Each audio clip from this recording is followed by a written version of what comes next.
आंसू रुकने का नाम नहीं ले रहे, लेकिन इस वक्त ये जरूरी भी है उन आवाजों को भी सुनने का जो ट्विशा की हम उम्र रहीं, उनकी भाभी, उनकी बहनें, जिनसे लगातार ट्विशा बात करती रही थी। और मीनाक्षी मेरे साथ है। मीनाक्षी, आपका एक चैट बाहर आया है जो सब पढ़ रहे हैं, उसमें वो आपको हिदायत दे रही थी कि तुम मेरी तरह मत फंसना। ये बातचीत क्यों शुरू हुई थी, क्या कहना चाह रही थी ट्विशा आपसे? मैम काफ़ी टाइम से मैं उससे बात करने की कोशिश कर रही थी, बट वो बात नहीं कर पा रही थी। ऐसा लग रहा था कि वो किसी चीज़ से डरी हुई है। वो हमेशा यही बोलती थी कि I will call you when the time is right. तो मैं उसको बोलती थी कि यार, जो शादी से पहले हर रोज़ बात हो रही है, हर रोज़ मुझसे मिल रही है, और शादी के बाद एकदम से वो डरने लग गई। उसको कॉल करने के लिए भी डर लगता था कि आसपास ये लोग हैं, मैं कॉल नहीं करूँगी। तो मैंने उसको सैटरडे को मैसेज किए काफ़ी सारे। फिर मैंने उसको उसका मैसेज आया मेरे पास, आई एम ट्रैप्ड, तू मत फंसना। तो मैंने उसने बोला I will call you when the time is right. तो मैंने उसको बोला कि क्या हुआ है, I am worried about you, तू बता क्या हुआ है। फिर उसके बाद उसने ना रिप्लाई किया, ना उसको कोई कॉल आया। डायरेक्ट सैटरडे अपनी शादी में वो फंसी हुई थी और उस तरह से आप ना फंस जाएं, आपको ये हिदायत वो दे रही थी, अपने तरीके से एक मैसेज भी भेज रही थी। मेरे साथ ट्विशा की भाभी है, हर्षित, जो उनके भाई हैं, उनसे इनकी शादी हुई है। आपके साथ भी वो बहुत क्लोज थी, बहुत कुछ साझा किया होगा। ट्विशा एक कॉन्फिडेंट लड़की थी, जैसा कि आप सब कह रहे हैं, माता पिता भी कह रहे हैं, एमबीए ग्रेजुएट थी। बावजूद इसके वो इस शादी से क्यों नहीं निकल पा रही? इस शादी से वो निकलने की सारी कोशिश, ऐसा नहीं कि वो निकलने की कोशिश नहीं करी थी। वो she is one of those women जो कभी गलत ना सहेगी, कभी उन्होंने गलत सहा नहीं है, ना उन्होंने उसे होते हुए देखा है। She is always stood up for what is right and what is wrong. So इस टाइम भी, इस दौरान भी ये बात हो रही थी कि मुझे सही नहीं लग रहा है, मैं घर आना चाहती हूँ, आप मेरी टिकट करवा दीजिए। फादर जो उनके हैं, उन्होंने भी कहा है कि आपको उधर बिल्कुल ज़रूरत नहीं, हम हैं, आप घर आ जाइए। तो ये बात हमारी हुई है कि हाँ, वो आना चाहती थी, तो ये आप नहीं कह सकते कि नहीं, वो आना चाह रही थी। और उन्होंने बात की थी, उनकी मदर से भी बोला था कि प्लीज़ मुझे पैसे दे दीजिए, मुझे टिकट बुक करानी है। मैं उधर ही उस समय प्रेजेंट थी, तो मैं इसके लिए कंप्लीटली एश्योरेंस दे सकती हूँ कि वो आना चाहती थी। इस बार वो आना चाहती थी और नहीं जाना चाहती थी, आप ये कह रही हैं। अगर वो इस बार घर पहुंच जाती, अपने माता पिता के पास पहुंच जाती, तो शायद अपने ससुराल वापस नहीं जाती। आप बचपन से जानती हैं ट्विशा को, आप दोनों साथ पली बड़ी हैं। आप कॉन्फिडेंट लड़की थी, लेकिन तमाम आरोप उनकी मदर इन लॉ ने लगाए हैं। कल एक प्रेस कॉन्फ्रेंस कर स्किज़ोफ्रेनिया है उन्हें, एडिक्शन का मामला बनता है उनके खिलाफ, ये भी उन्होंने कहा है। ट्विशा के बारे में अभी उनकी मदर इन लॉ को आप क्या जवाब दें? मैडम, उनकी मदर इन लॉ, आप जो उन्होंने वीडियो रिलीज करी है, उस वीडियो में देखिए, अगर कोई लड़की इतनी एडिक्टेड होगी, उसकी जो वॉक है, आप उसकी इतनी कॉन्फिडेंट वॉक है उसकी, उनको समझ, मतलब वो खुद ही रिलीज कर रही है और खुद ही बोल रही है वो उसको ये एडिक्शंस की प्रॉब्लम है।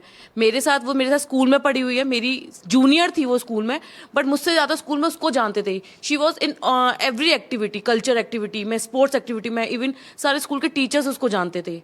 इवन मेरा इतना नोन नहीं था स्कूल में, उसका इतना था कि मुझे लोग जानते थे कि ट्विशा ब्राइट स्टूडेंट थी, she was a bright student, go getter थी जी। मतलब उसको इवन, मतलब मेरे को ये ट्विशा की बहन है, मुझे ऐसे इंट्रोड्यूस किया जाता था। मतलब इवन तो मैं सीनियर थी उस स्कूल में, उसके हमेशा मेरे पास स्कूल से, मेरे स्कूल के फ्रेंड्स के फोन आने, अरे यार ये तो वही ट्विशा है। मतलब अगर सोचिए, अगर वो इतनी, मतलब उसका इतना रिकॉर्ड अगर पीछे वो जैसे वो बता रही है, तो कोई इसको रिकॉग्नाइज करेगा? ऐसे स्टूडेंट्स को रिकॉग्नाइज किया जाता है? नहीं किया जाता। आज पूरा उसका पुणे का इंदिरा कॉलेज उसके साथ है।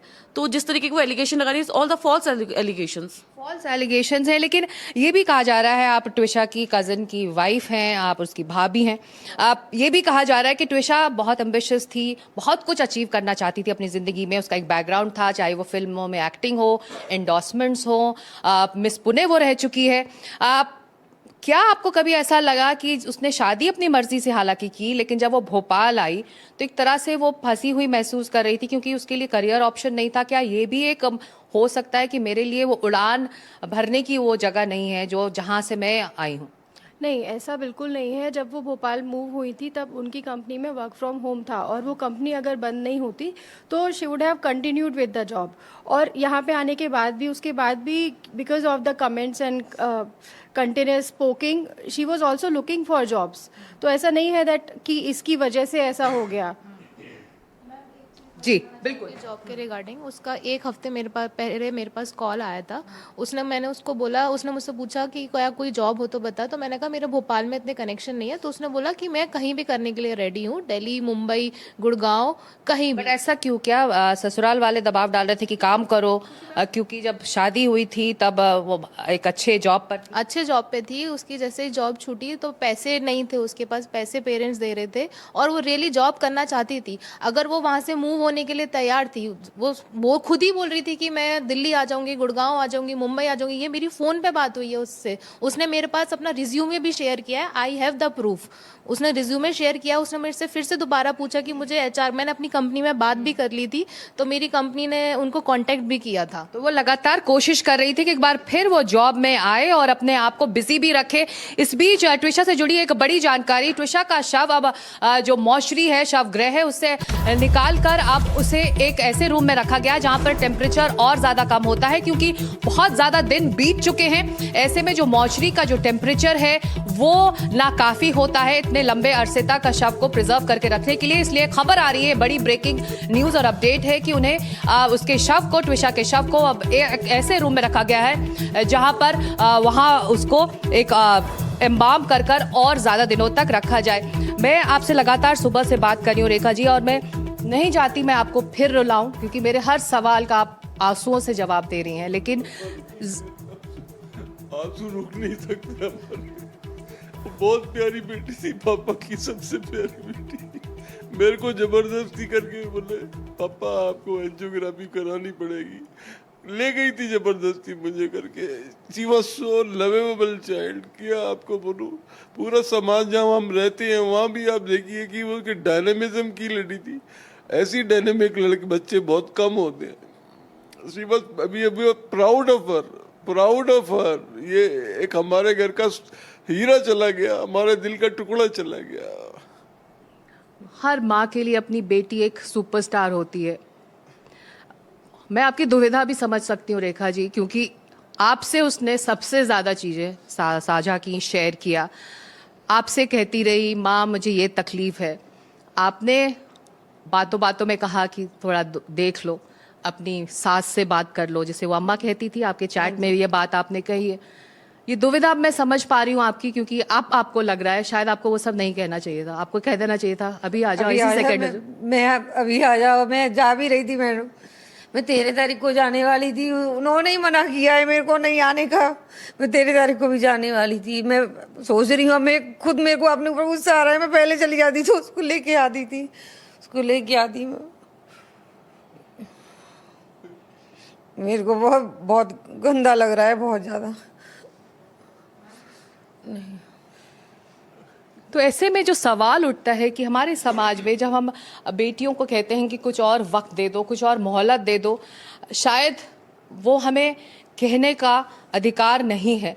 आप समझ सकती हैं, आप समझ सकती हैं कि जो ये दर्द एक माँ इस वक्त गुजर रही है, आप लोग रोज़ तिल तिल उन्हें देखा होगा 12 तारीख के बाद।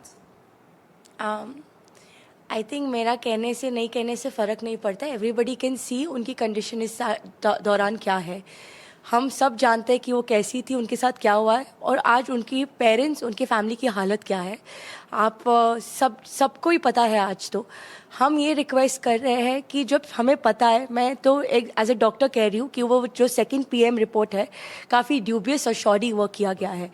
तो फर्स्ट रिपोर्ट है, हम रिक्वेस्ट कर रहे हैं ऑनेस्टली, और ये बहुत अर्जेंटली इस चीज़ की मांग को एक्सेप्ट करना चाहिए कि हमें 2nd PM करवाइए। ये जो इमीडिएट मांग है, जो फौरी तौर पर इस परिवार की मांग है, जो 2nd पोस्टमार्टम हो वो तुरंत किया जाए, क्योंकि जो इस परिवार के मन में शक है, संदेह है, वो भी दूर हो। और अगर ससुराल पक्ष कह रहा है कि वो सही कह रहा है तो वो भी बात सामने आए। हम इन लोगों से बातचीत जारी रखेंगे। ये सीधी कवरेज भोपाल से जारी रहेगी। आप कहीं मत जाइए, आप देखते रहिए NDTV इंडिया।